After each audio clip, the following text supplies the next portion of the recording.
ప్రతీదీ కడిగి వాడుకోవడం అలవాటండి. సో, మా అత్తగారైతే ఎప్పుడు అంటూ ఉంటారు, "ఎందుకు ప్రతీదీ కడుగుతావని?" అదేమో అలవాటైపోయింది. ఈరోజైతే డిన్నర్‌కైతే chapati and meal maker. So, meal maker అంటే నాకసలు నచ్చేది కాదు. మా తోటికోడలైతే చాలా టేస్టీగా అయితే వండుతుంది. సో, నాకు కూడా అప్పటి నుంచి తినాలని ఆశగా ఉండేది. తను ఇంత టేస్టీగా ఎలా చేయబోతుందో ఈ వీడియోలో అయితే మీకు చూపిస్తా అండి. చపాతీలు సాఫ్ట్‌గా రావాలి అంటే వేడి నీళ్ళతో కలుపుకుంటే చాలా సాఫ్ట్‌గా ఉంటాయంట. మా అత్తారింటికి వచ్చాకైతే నాకు ఆ విషయం తెలిసింది. మీరు కూడా అలాగే చేస్తే కామెంట్ అయితే చేయండి. రెసిపీలోకి అయితే వచ్చేద్దామండి. మొదటిగా టొమాటోస్, ఆనియన్స్, పచ్చిమిర్చి, కొత్తిమీర అన్నీ చాప్ చేసుకోవాలి. తర్వాత టొమాటోస్‌ని ఫైన్ పేస్ట్‌గా చేసుకున్న తర్వాత ఉడికిన నీళ్ళలో ఈ మీల్ మేకర్ వేసి అర నిమిషం పెట్టి ఉంచేసుకోవాలండి. తర్వాత కడాయిలో ఉప్పు, కారం, పసుపు వేసి ఈ మీల్ మేకర్‌ని ఫ్రై చేసుకోవాలి. సాఫ్ట్‌గా అయిందో లేదో చూసుకోవాలి. అలా ఫ్రై చేసుకున్న మీల్ మేకర్‌ను పక్కకు తీసి పెట్టుకోవాలి. అదే కడాయిలో ఆయిల్, ఆవాలు, జీలకర్ర, ఆనియన్స్ వేసుకొని ఫ్రై చేసుకోవాలి.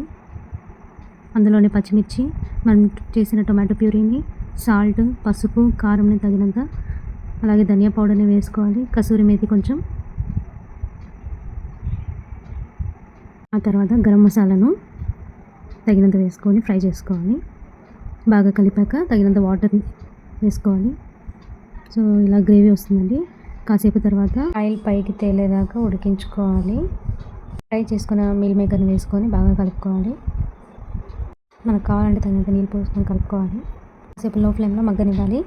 కొత్తిమీరతో గార్నిష్ చేసుకుంటే మీల్ మేకర్ చాలా టేస్టీగా ఉంటుంది. సో, చపాతీలోకి అయితే చాలా టేస్టీగా ఉంటుంది. మా నైట్ డిన్నర్ అయితే ఇలా చపాతీ మీల్ మేకర్తో కంప్లీట్ అయితే చేసాము. మీరు కూడా ట్రై చేసి కామెంట్ చేయండి. Thanks for watching.